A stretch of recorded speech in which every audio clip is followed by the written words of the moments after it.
You're not going to build a SaaSpreneur empire by thinking you're going to automate the hell out of it. That just does not work.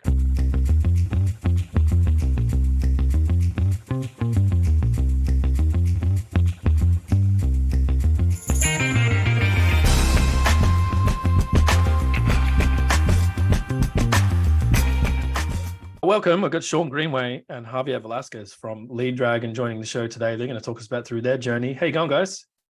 What's up, Ron? Awesome. Glad to be here, man. Thanks for the invite. Of course, no worries. Yeah, look, I know of you guys because I'm actively in the community. I didn't attend the summit in October 2022, but that was the time where I noticed you guys got the SaaSpreneur Award. So you guys popped up into my personal orbit at that point. And I know that you guys have been on a pretty decent journey since then. So Sean, I'll throw it over to you. Maybe just before we do dive into the details, can you guys just give us your own version of your own intro and what the roles you're playing inside Lead Dragon and the broader company today as well for us? Yeah, no problem at all. Thanks for having us on, Ron. My name's Sean Greenway. I'm the CEO over at Lead Dragon, but I'm also integral part of some of the other sub businesses that we have on the sales and business development. I'm more of the upfront face guy. Javier is definitely the wizard behind the curtain. I told everybody that at the summit when I was on stage. He's the wizard behind the curtain. I'm just the guy here trying to bring the business in. So we're the perfect yin and yang, if you want to call it. Javier remembers this, since we were thrown on the mastermind stage last June, I believe, at their first mastermind. And ever since then, people are like, how do you find a partner? How do you find a partner? Because it is important, Ron, that like we both read, what was it? Rocket Fuel. Yep. Yeah. Rocket Fuel, the book, the visionary and the integrator. I'm definitely almost 100% on visionary, even though Javier is high integrator. He has visionary traits too, but it really works out to where the visionary side of me, and then of course the years of sales go along with his genius side of technology and all those things. When you put those things together, Ron, man, you can't go wrong with that. That being said, if it's okay, Ron, I was just going to give you a little background of our journey. I'd love that. Yeah, I'd love that. Yeah. Like I said, Javier being my business partner, we co-founded an actual marketing agency together just over 4 years ago, last month. And I was in the loan industry as a mortgage loan officer for almost 10 years. Javier had already had a small social media marketing agency because that was the sexy thing, right? 4 or 5 years ago. Yeah, of course. And he was doing pretty good with it. I noticed that he was working 7 days a week doing it. And of course, I've been in sales and business all my life. And when I wound up in business development at the end of my stay with the mortgage side. So we had met up. I approached him about doing a website. So I really liked the guy. We started talking more, and then I asked him to come with me on a sales call because I was going to pitch a marketing plan, strategy, whatever you want to call it, to a big home builder in Georgia. I can't say their name, but so he went with me, and it went really well. But because of that, this light bulb went off in my brain. And leading up to those 2 years before I left, I had already been doing marketing, and I had already been doing videos that I got really good at. I had people in the community approaching me to want to work with me. Can you help me with my videos? Can you help me with my marketing? So once me and him went to that meeting, it was like, so now, and tell you this, I was making really good money. I was building a team, but I hated what I was doing. That business sucked my soul. No offense to anybody that's listening that's maybe in the mortgage world. I can relate to that, actually. I'm too much of a perfectionist in some areas. It just wasn't right for me. It didn't set my soul just right. But every time me and Javier would talk about these ideas and the things we could do, I was like, bet, let's go. So the story goes, man, I can't make this up. Javier's here. I walked away from big money to goose egg because I was invested and want to do what we wanted to do. And we did. It was very scary those first few weeks because another long story later on for another podcast. The guys had come back from a trip, and I thought there were some other business. I think there was some business lost, but long story short, within months, we had business. I hooked up with somebody that was in the real estate industry. they really funded us and got us going as far as the marketing side. Now, fast forward, we were probably only about 6 months in, Ron, and where we met one of our friends that introduced us to, I think it was an ad that she had sent us.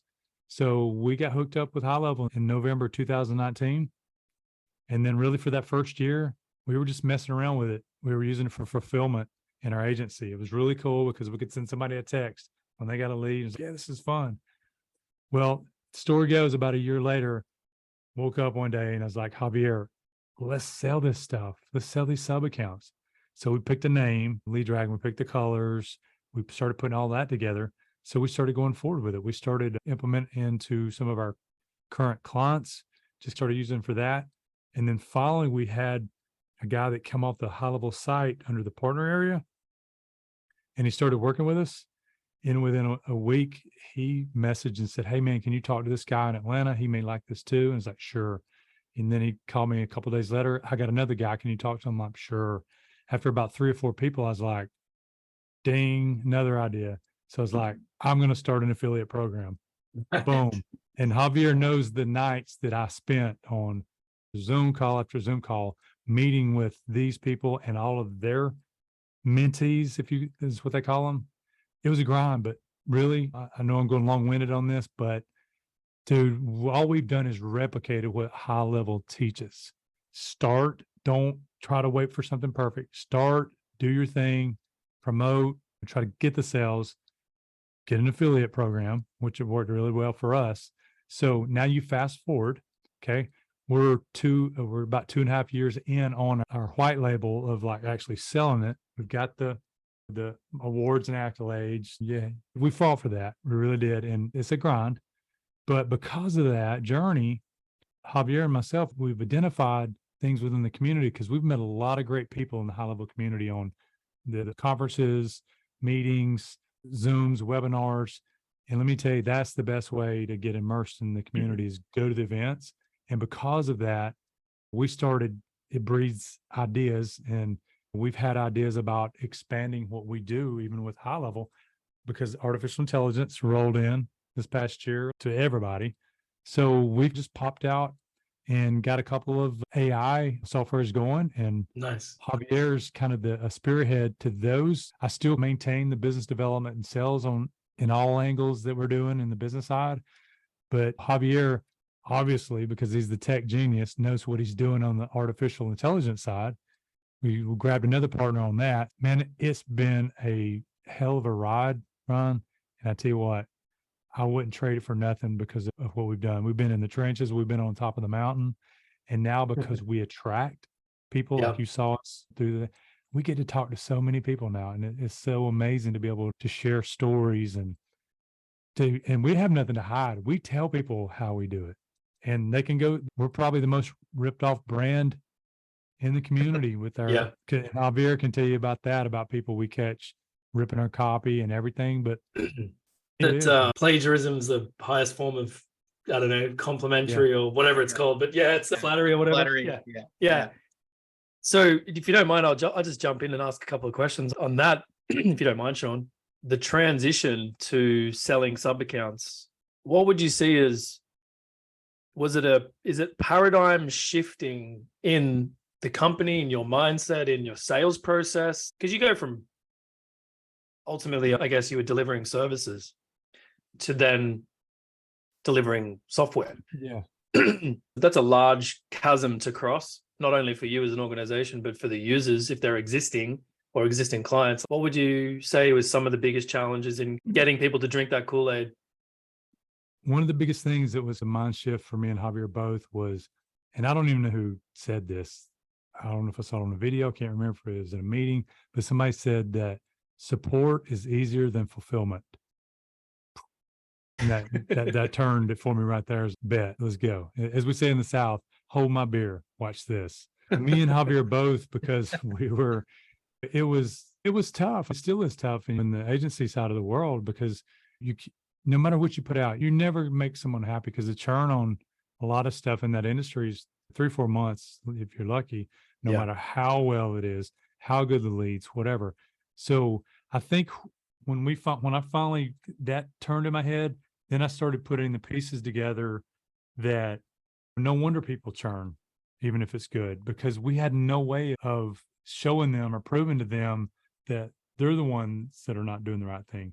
So once you can turn that in your head to realize that, hey, if you've got them on high level and they come to you and say, these leads are crap, and you can look at the reports and say, no, you're crap.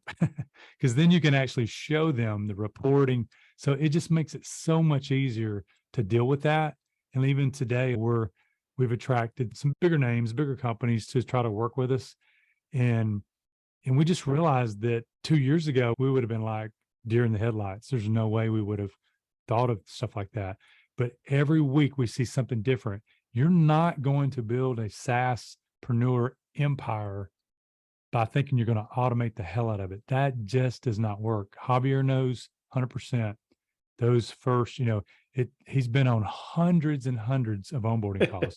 Yeah. I think anyone that starts before they can even open their mouth and talk about this SaaSpreneur thing is that they need to go through 100 onboarding calls. When I say onboarding calls, an hour Zoom, Yeah. each one of them, Yeah. and set them up, answer questions, get stumped by questions, because until you've gone through the onboarding yourself, you don't know the checklist that you need to make so that you can get a third-party support. And when you get to that level, now Javier and I can really scale if we want. We're getting pretty close to turning on the jet fuel for ads because, we've got things in place. And then once that happens, then we can add on another salesperson and go from there. But that takes time. So go through the trenches. A lot of these people, Ryan, are trying to talk about how to get to 100. Get to 10. Figure out how to get to 10 first. If you get 10, you're going to have enough knowledge, enough onboarding calls, and don't be afraid to do 3, 4, 5 phone calls to get them set up, because that's where you learn. So really, to recap on the 2.5 years, here we are now in middle of 2023. It's important that you go through those first 10, learn it yourself, make the checklist, get all those things in place. So then you can then reach out to a third-party support team that's going to help you scale. Because once we got to that point, it saved us so much time. I'm telling you, like, it was a big relief off of Javier, because I was wanting it before he did. And then finally he's okay, let's do it. We love it. So you go get those first 10. And as you're growing, then add that third-party support. Don't try to do it yourself. I'm telling you, it won't work. You cannot grow without a third-party support. That's in our experience. So that's where we are now, man. Here we are 2.5 years later. It's awesome. And we're still rock and rolling, gunning for it.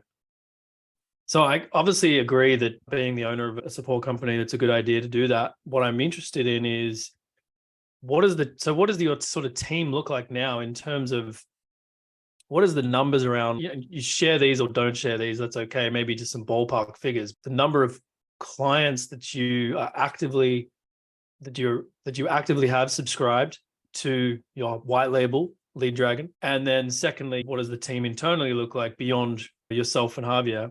I know you mentioned some third parties that you already partnered with.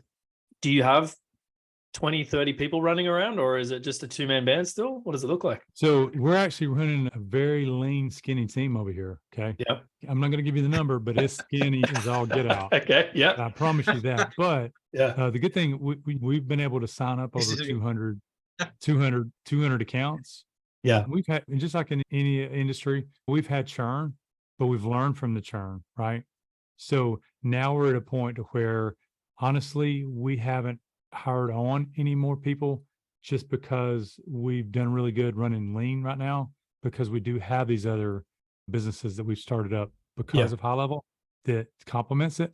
But I would say probably in the next 3 months, I foresee us having another employee, maybe 2. And we're going to have to, if we pop up the ad spend and we get the things going just right, and then the support team is ready to go, then, we're going to have to, and we want to, because we want to really grow.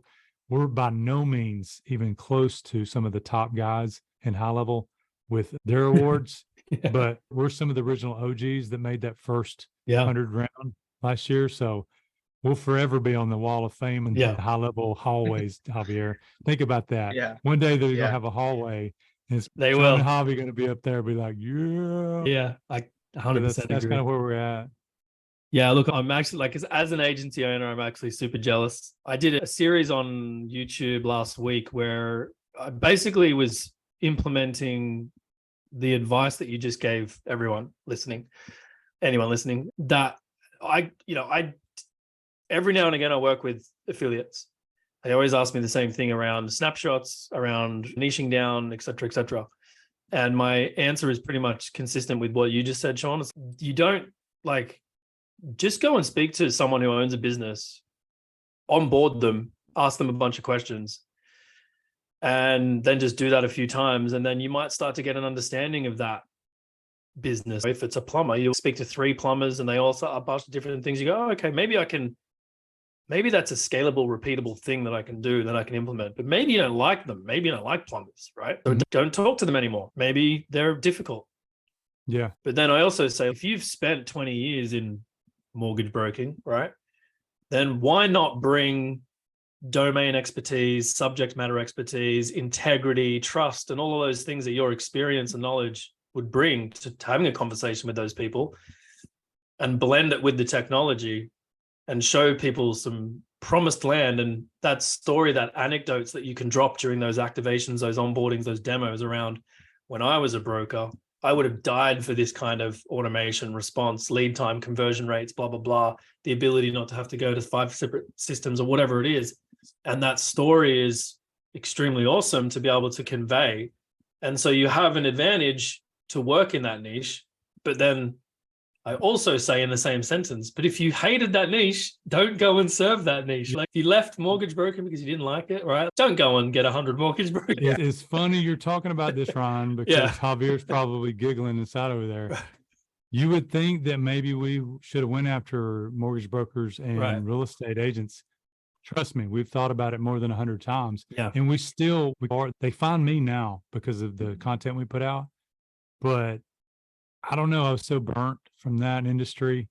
And I won't say too much on here about it, but real estate agents are cheap when it comes to buying, because they're the most marketed to digital, whatever product wise out there. So you're competing with 1,000 plus people, and then you're going to try to get them to spend $297.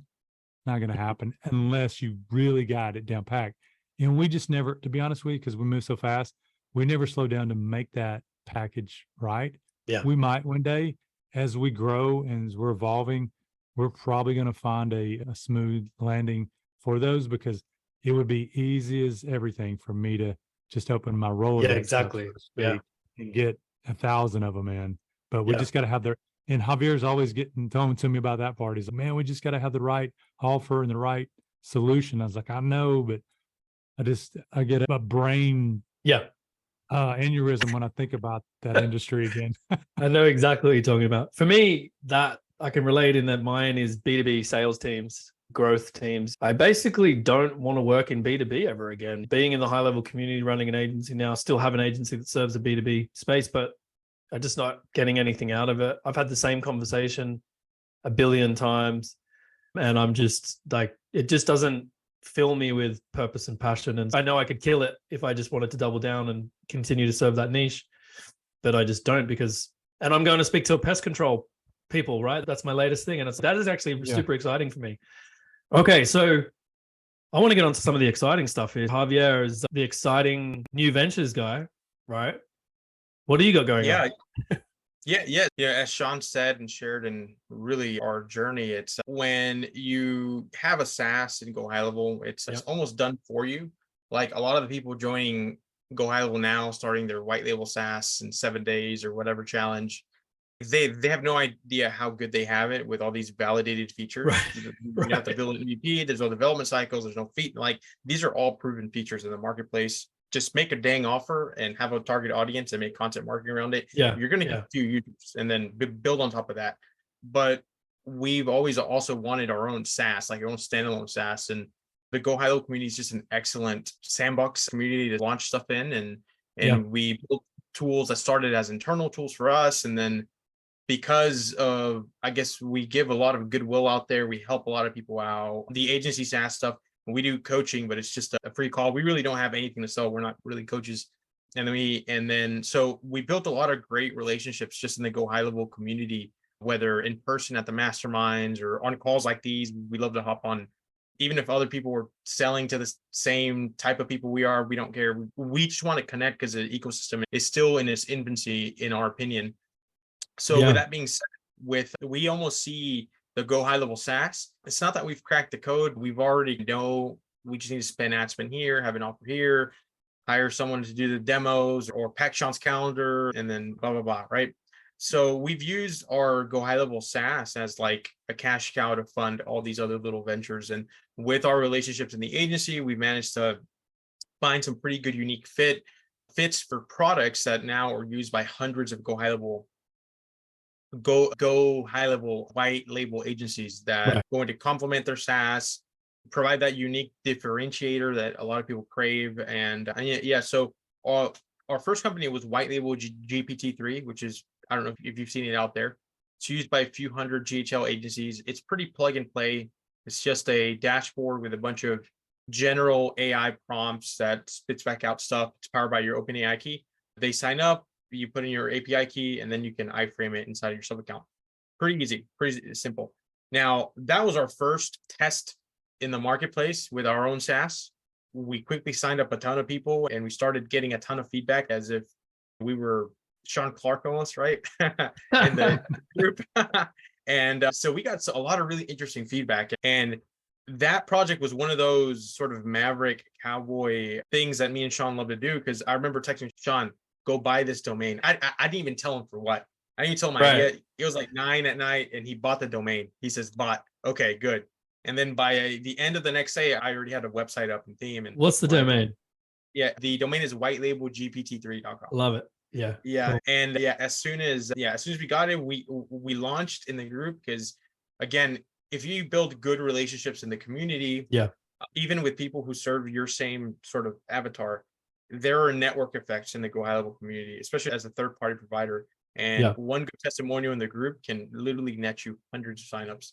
And that was the case for us. We had a pretty good network effect. But with that being said, that's not really the main product I want to talk about. That one was just like the OG, the thing that we got a lot of feedback on. And now we're working on something much more exciting, which we partnered with an actual developer. He's one of our co-founders. He's on this call. His name's Justin. And this new product is not just used by GoHighLevel agencies, but it's used by over 3,000 marketers. And not all of them are marketers, business people around the world. We have users in Australia too, schools, and basically you can take your GPT prompts, and I can share my screen if that would be helpful, but I'll do a little quick pitch here. So you are able to take your GPT prompts and build a front end tool for your clients to put in information like a form, and you can run the form data through your prompts, and you can spit back out an AI response upon submission. Or you could run it through multiple prompts, or you could run it through an external data source, or you could build a tool set with all these different prompts in one place and then iframe that. So you could have a industry specific AI suite for your niche. Now we have a lot of GoHighLevel agencies just using it just to iframe it inside of their sub account. And it's just a good way for your loan officers, or if you serve another specific niche like a tax preparers, and you have this AI suite of tools that is built for them. We have other GoHighLevel agencies that are building sort of breakaway SaaSes that are non-GoHighLevel, and are using them as lead magnets for their ideal customer. Hey, get this AI suite for $9 a month. And then that is like a sort of like a gateway offer to the actual full-on SaaS. And then we have coaches. We have a lot of coaches who love to build, because coaches tend to sometimes have an ego and they want to build their own proprietary AI software with their proprietary prompts that'll help you create copy that will make you 6 figures in 7 days or whatever. So like we have a lot of people like that just want to build their own AI suite based on their most useful prompts for their industry, or even internal use for fulfillment, because we also have the webhook function. So that's another GoHighLevel use case. You can actually build a form that collects all of your customers' data that your customer will fill out, and you run all that data through multiple prompts that are going to generate copy that then you can webhook into a snapshot to update custom fields. In just one form, you can have a website 90% done inside of GoHighLevel with really nothing needed from your client other than them filling out a form. So that's one of the exciting things we are working at over at Formwise. So that hopefully that wasn't too much of a long-winded answer, Brian. No, that's awesome. Yeah. I love that idea. And I love, there's a lot of use cases there. Someone who owns a company that does onboarding, we always love working with clients who have it dialed in that you're trying to build those efficiencies with taking form data and being able to reuse it across snapshots and so on. And I think that for me, like when I was in B2B, it was the biggest part of fulfillment for me was coming up with specific sequence of, say, outbound emails to give them for a nurture, right? So someone came in, they were a warm lead, they went cold because they didn't respond over 3 or 4 days, stick them into a long-term nurture. But we would spend quite a while coming up with this copy, right? This is all pre the sort of the AI rush and ChatGPT-3 being available to everybody and so on. And so we'd spend so much time kind of building that. And then what would really be super annoying was that they would come in and change it because they were coming from the marketing team. And you're like, look, this is not a one-to-many conversation. This is a one-to-one. It needs to look like this. It needs to be plain text, et cetera, et cetera. And so that back and forth was this big thing. But now the ability to just collect that information from a form submission and be like, this is what you need. It's unique. It works. It's data-driven, blah, blah, blah. That just, for me, that would be an absolute game changer if I was to go back to running that agency, which I won't. But so give us an example of, let's say I've got a SaaS, I'm listening, right? I've got a SaaS, I'm serving, I'm just trying to think of one of my clients. All right, here we go. One of my clients globally has breastfeeding courses. So everyone that signs up is either an educator or a practitioner of doing online breastfeeding courses, or they do group sessions as like a coach in that area. Obviously, it's all mums. So they come on and the sub account, like they're their own independent business owner, and they're getting all the course information from the brand that they're signing up to. How would they use Formwise? If I can put you on the spot there, give us a use case of how I would use Formwise for them. Absolutely. You could build a AI suite of tools that are going to speak into the brand voice of speaking to mothers. Right. So instead of having a generic copywriting tool that's going to generate a sales email about this, you could just have, hey, give me the offer. And the backend prompt already has pre-filled all of the information on what type of brand voice or what type of tone should the email have. So they don't even need to select any of that. They really need to just put as minimal effort as possible in submitting at least a theme of the email. So it's almost like a Jasper.ai, but just for coaches that teach breastfeeding, if I got that right. Yeah. So it's very, very niche. So I say me, because I'm really the only one that uses this analogy, is we're giving the alley-oop to the client to just dunk and get a awesome AI response, to really make use of the GPT engines. Because if you just go to ChatGPT, you have a long conversation. First of all, do they even know how to prompt? And second of all, if you can just run that entire conversation by just inputting one little data point that they're putting very minimally low effort, then they're having a very good experience with your platform, because it's white label. It has no Formwise branding. So if you could set up again, for those coaches that are teaching those very niche courses, if you have a tool, like a specific bespoke AI tool for them to just generate awesome emails, social captions. And this is also very important in like niches that are heavily regulated. So you want to make sure that it omits specific language that might trigger spam or might break the law, like in the mortgage industry and stuff, things that you can and can't say. And then also we have the data sources function. So if you already have a list of products or a list of things that OpenAI wouldn't know, because if you ask OpenAI right now through a prompt, something very niche and specific, it'll respond with something, but it's probably going to make something up. So the cool thing is we can attach a PDF or a text file or a CSV file of, for example, I actually built an internal tool for us for marketing automation proposals. And I attached a PDF proposal of one of our old proposals that references everything we would do in scope, all the workflows, and it uses all of our white label language. It doesn't say GoHighLevel. Now, if I were to just asked it without that data source, it would have probably thought we're some type of lead agency because we're lead dragon. But instead, when I told the prompt to make me a proposal for my lead dragon marketing automation client, this is their goals, here's the estimate, and it wrote me the entire project outline for me based on the inspiration of the data source. So again, that's another use case. I don't know what type of resources a coach that teaches breastfeeding would have, but maybe they have a curriculum, a teaching style, some type of rubric, some type of sales framework that they can implicitly make the AI output be like in all the little tools and widgets in one place. So hopefully that's awesome enough.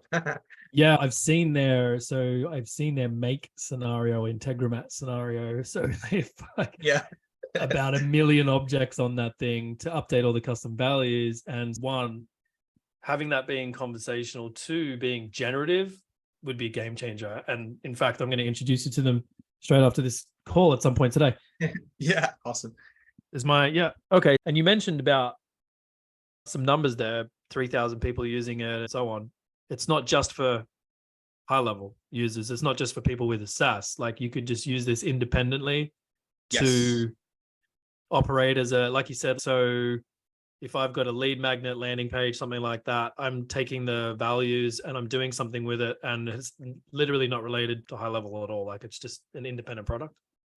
Correct. So so we're platform agnostic. Of course, we do have, let's say, 40 to 50% of people know what GoHighLevel is or have a GoHighLevel SaaS. Because it's, again, as I said earlier, GoHighLevel is a great sandbox to launch in for any SaaS. But yes, so you can individually embed each AI tool anywhere, like a YouTube video. And then you can add all those tools to what we call a tool set. And then you can embed the tool set. And it's just this cool little, it's like a cool little portfolio-like page of all your tools that are categorized. It's in your branding, all the good stuff. And then you can embed that, or you can iframe that in GoHighLevel. But yes, you don't need to use GoHighLevel. We actually have people that, you're in Australia, so we actually have a school in Australia that built a tool set of custom AI tools for that specific niche school, because it's a specific school that teaches a specific thing. And all of their tools are specifically for their teachers to build quizzes, to check for errors of that specific topic. And they also have some tools that are powered by test and exam examples as well. So again, that's just a really powerful use case. And you can use that as, again, for the GoHighLevel people, a lot of people use them as lead magnets, especially if it's just an individual tool. You can build my workout tool, and you can embed it on your gym client's website to get more leads, and then webhook that into a workflow. So ton of use cases. And if I'm honest, Ryan, we're still getting that product market fit, because we just launched this when, Sean, like in April, and we got, I think so, we got caught wind of this. Someone got caught wind of us, and they put us on this extremely popular AI tools newsletter. It's there's a few of the big ones, but we got one of the big ones to mention us at the bottom of their email. So that tells you how powerful email marketing is. So literally, the last tool they mentioned in their newsletter, and they sent us like 600 signups in one. Oh my God. Night. They talked to me about those numbers. That's so we can't wait. We can't wait to pay somebody. Yes. We start paying. We really get going. Yeah, for sure. So you talk about data sources there, Javier. So there's a bunch of AIs crazy at the moment. It's the generative stuff is affecting literally every business on the planet, mine included. And we have onboarding, right, in app, which is contextual to where our customers might be. And we do live chat and we do live support, right? And we just, because of the tool that we're using to make that happen, they started layering in generative long language models and this type of stuff. And the best part of that for me, this is just personal, right, was here's a crawler, go and tell me which URL to crawl, and then that becomes part of my knowledge in addition to anything else. And so we said, okay, go to the support.gohighlevel.com and learn everything. And then in the prompts that we're able to say, we say, if someone's logged in and the ID of the sub account tells us that it's funnel, which is mine, I'm not going to mention any customers' names, but then every time someone asks you a question, replace any instance of HighLevel with this brand, et cetera, et cetera, et cetera. And so we're essentially white labeling the AI and it knows sometimes more than our real live agents, right? No offense to our agents, they're amazing, and then it's cool. And so if it was my brand or whatever, this is how you do this in blah, blah, blah, blah, blah. And it's awesome, right? And I just think like for a business to be able to just go and ingest my website, right? And then write me a landing page with my opening hours because I need it, right? And it just goes boom and does it. Are we talking similar things here? Are we talking? Absolutely. That's definitely a use case. That's the first time I've heard of that use case. And that's what's so exciting about this space, Ryan, is that we're all pioneering use cases, and you could literally be the first one or 1 out of 10 people in your space trying to do that thing. And so it's a great time to create something cool, and you could still capture a ton of value because it's like a novelty. That would be a cool use case. I've not even thought about that. Go make a text file of an HTML version of your website, and then add it to a formalized tool.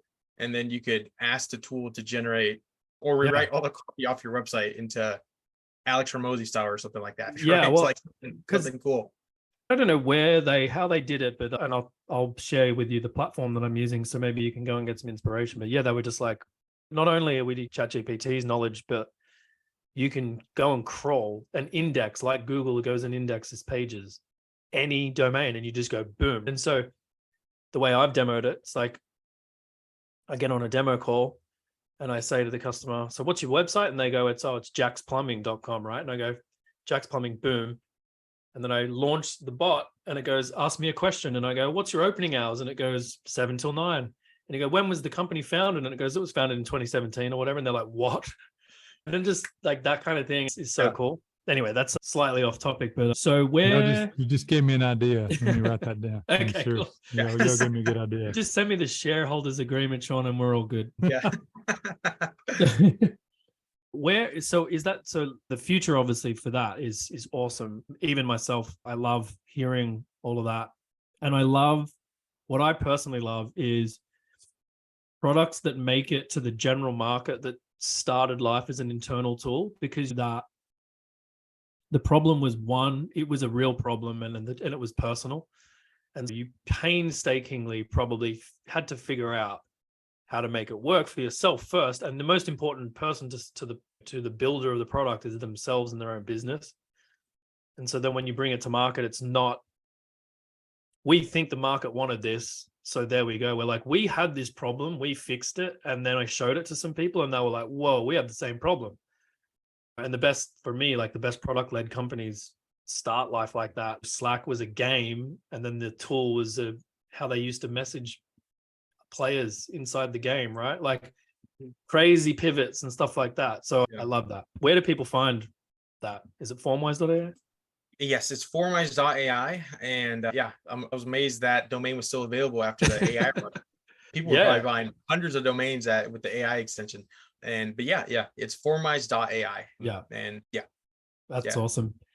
So where do you think, I just want to maybe touch on some of the visionary stuff, because maybe I want to give Sean a chance to be able to come in with his blue sky thinking at the end here as well. Yeah. Javier's, you both working together. Like, where does that end? Is there a dream state that you have that you want to be possible, Sean and Javier, that's not yet, or that you haven't been able to maybe build yet? Or are you just sky's the limit here? Talk to customers more? Sky's the limit right now. Me and Javier are both at two ends of the spectrum when it comes to age. I'm 53. He's half my age at 27. I've been working since I was 13, so 40 years now. But I'll never stop. People have asked me, will you ever retire one day when it's time? I was like, no, I love what I do. But I think me and Javier both have probably had this discussion before. Like, we see ourselves evolving already into eventually more of a business type incubator, if you will. Yeah. To where, because trust me, I've got a whole list of things over here that we could still do, but we're not going to be able to do that until we create more cash cows like Javier was talking about. But, and for us, what's crazy is that, of course, we're like anybody. We're not dummies. We love money, but we're not after all this because of the money, because we love what we do. Yeah. We are, me being especially a visionary like I am, for me, my energy comes from building and creating. That's where my energy is at, not for money. That's just going to be a byproduct of what we do. And we've seen this so far. Me and Javier, like, we're just over 4 years in this together, and we haven't looked back, and we're just beginning. So we're really just, but basically just come off this mountain down into this valley, and we got this whole valley ahead of us. Now we're just trying to gang up and see who wants to join the gang. Yeah. And gang, baby. And then we're just going to head across the valley. Who wants to ride with us? And because we love working with people. We've connected with a lot of good people, really have, in the community. And I wish I could name all of them and had a list, but it's amazing. And if it wasn't for these type of podcasts, these calls, it's just like with anybody. You either click with people or you don't. Like when me and Javier go places, if we click with somebody, we spend time with them, and we bounce ideas off of each other. And I just think that's powerful. Nobody can get what, I mean, I take it back. You can go a long ways in success and get rich and all those things, but you can go a hell of a lot faster if you got a gang with you and you're going to go across the valley. So that's what we're doing. We're saddled up. Anybody wants to ride on this wagon train? Let's go. Yeah, I love it for sure. I particularly love, as far as the community goes. Yeah, I remember when Salesforce.com first came out, and I used to watch like the Dreamforce conferences and stuff, because Javier, I'm a bit older than you as well. But I was absolutely obsessed with this concept of that their logo used to be the word software with a strike through it, right? Because back then a brand strategy, and it still is a strategy today, is to name the enemy. And the enemy at the time was client server implementations that were done on site, on-prem, build versus subscribe. And I was absolutely obsessed because I worked in software my whole life. And so that was a long time ago, right? And I was just obsessed. It was all everyone that I worked with hated me because I wouldn't shut up about this stuff, right? The cloud was in the hype cycle, right?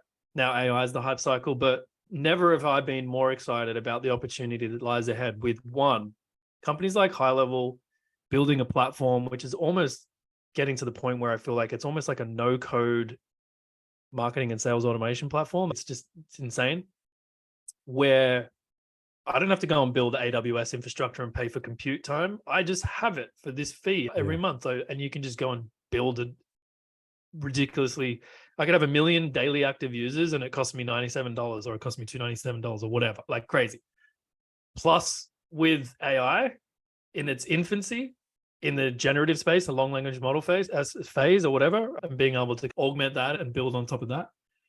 And I think it's the first time where when all of those three things come together, you actually are making real impact in every business, like small business from a plumber to Fortune 500, replacing Salesforce Marketing Cloud or whatever, which I've personally done with using GoHighLevel, where it's not, we talk about it being at the hype cycle, right? But it's not. Like, it's actually used daily. You can ring up a plumber, and if you don't get through to him and you get a text back saying, sorry, I didn't take your call, and then you write back and say, I was looking to fix my sink, and then you get another thing back. Like, he's on top of a generative AI model like a plumber, right? And so I just think it's awesome that it's real impact. It's not a joke. And so, from here on is sky's the limit. And hopefully, I think the other thing that GoHighLevel does provide as a company, as a platform, is true kind of democratic approach to, there's not going to be, as far as I could tell, I'll probably listen to this one day and go, what the hell are you thinking? But instead of it being who had the most venture money and did a blitz scale and didn't worry about profitability and had $100 million investment and went and ate the world, it's guys like you, it's guys like me doing this, and there's enough for everyone. There's no one clear winner, which I think is the other awesome part of it.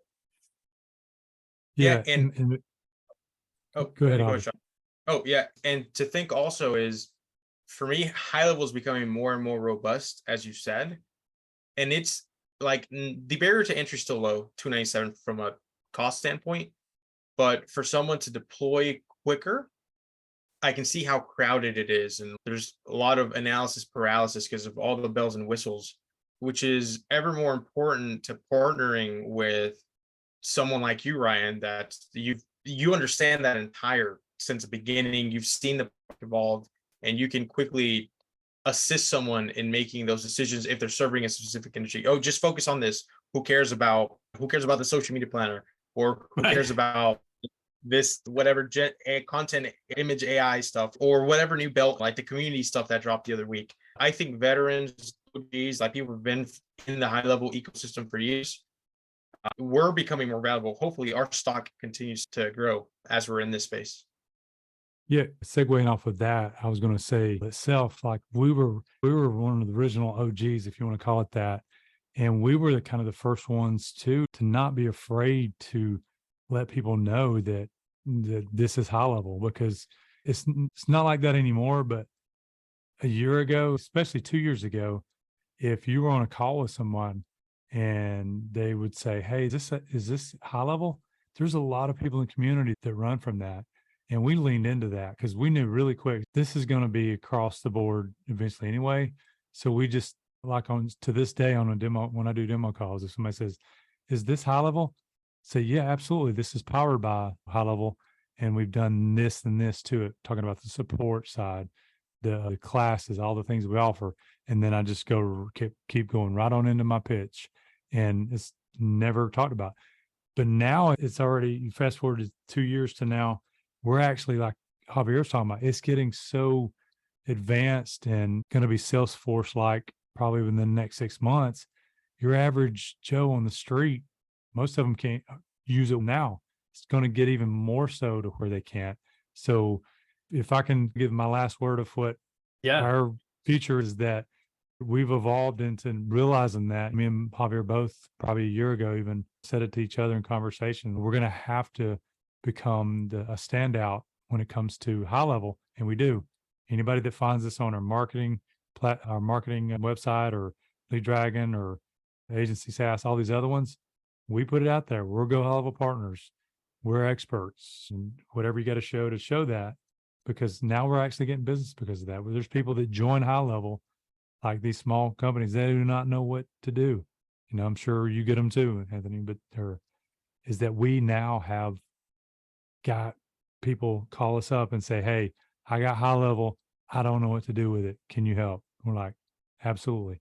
Yep. And then we give them the packages or whatever. So it's going to get more into that. There's over 30,000 people, I think, in the community that signed up. From what we've seen, Ron, is that there's probably 80% of those are sitting on the fence. They don't know what to do, or they don't know the next move. And that other 20%, like all of us, we jumped off the fence and started running across the field. And that's where it happens.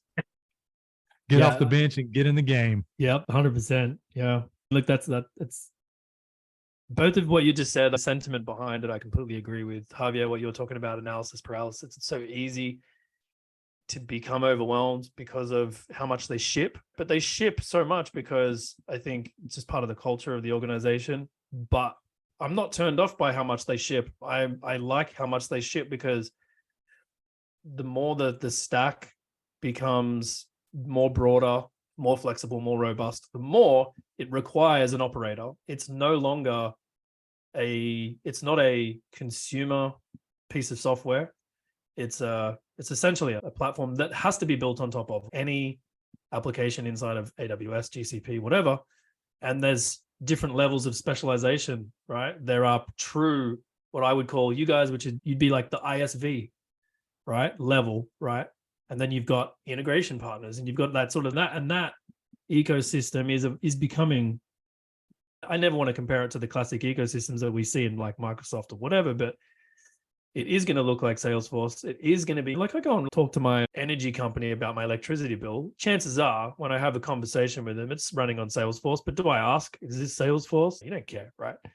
And when I remember one of the first conversations I had with Sean Clark, I said, did you deliberately go out to make a platform in that you knew that essentially like the economic output of the ecosystem that is built on top of this will be 100 times what you ever make as an organization. And I think it was like Bill Gates or whatever who defined like it was coming up with the definition of what a platform was, and that was how you could make a definition is the economic output of people who use it greater than you as an organization, like the creators of it. And if it is, then it's a platform.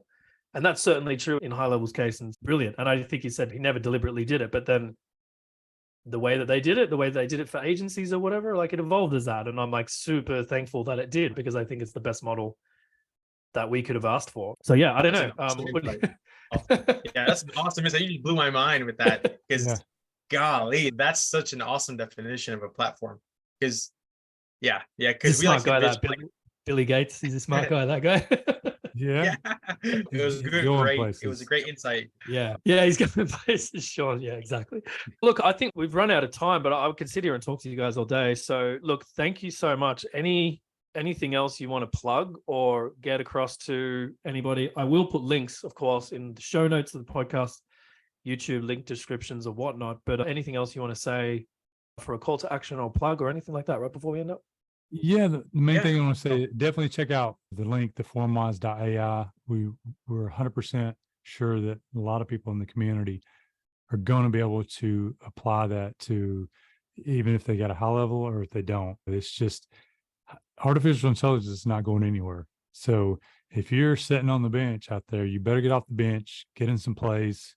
And here's the thing, just like you mentioned no code earlier, that's what's on our site. Build AI tools with no code. We make it easy. Javier and Justin have really put this together in the back end, and it's freaking amazing.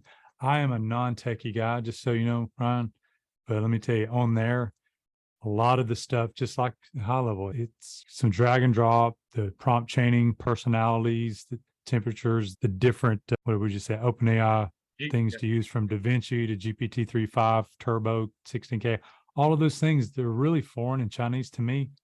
But the way we got it laid out, and Javier and them laugh at me all the time because I'm not techie, but that's okay. I think Justin, as we speak, is probably working on some killer how-to videos right now. Another month, it's going to be, you'll go on that site itself and you wouldn't be able to tell the difference between us and some of these guys that got 100 million behind them over here. Poured it in. And we know we're going somewhere with this. And we just wanted to thank you again for having us on the show so we could at least talk about this, because the more people that, find out about it, they can get the use case. But man, I want to get you on my show next, if that's cool. Yeah, I want to get you on mine. Let's spread the love. We want more people to know about what you do, because it's needed in the community. The support levels are needed in the community. You cannot, in my opinion, you cannot grow past 15, 20, 30, sub accounts the right way. If you really want to take care of somebody, you got to get a certain level of support. So definitely want you on the show. But guys, go check out formwise.ai. And if you're on the fence with your high level, get off that fence. Go get it. Go get those sub accounts. Start learning.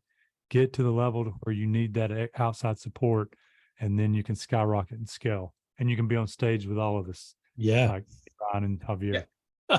My stage is coming, but one day. But sorry, Javier, you coming, baby. No, and as Elon Musk said when he was building SpaceX, he said, "Go and chew some glass and stare into the abyss. Go get your teeth knocked out. That's right. Go get your first 10 to 15 sub accounts. Work and learn how to onboard, and then go find a partner like Ryan that can help you maintain and basically handle growth. Because again, and I'm sure you talk a lot about this with your company Growthable, which you have an awesome domain name, is that it makes no sense to try to go acquire all these users if they're going to churn. You need to have those retention.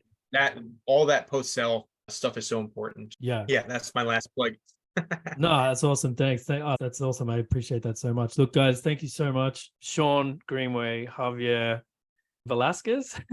Yep. Is that right? Yep. Got it. Yep. Thanks so much, guys. It was so awesome to meet you, and I appreciate you having you guys on. Appreciate it, man.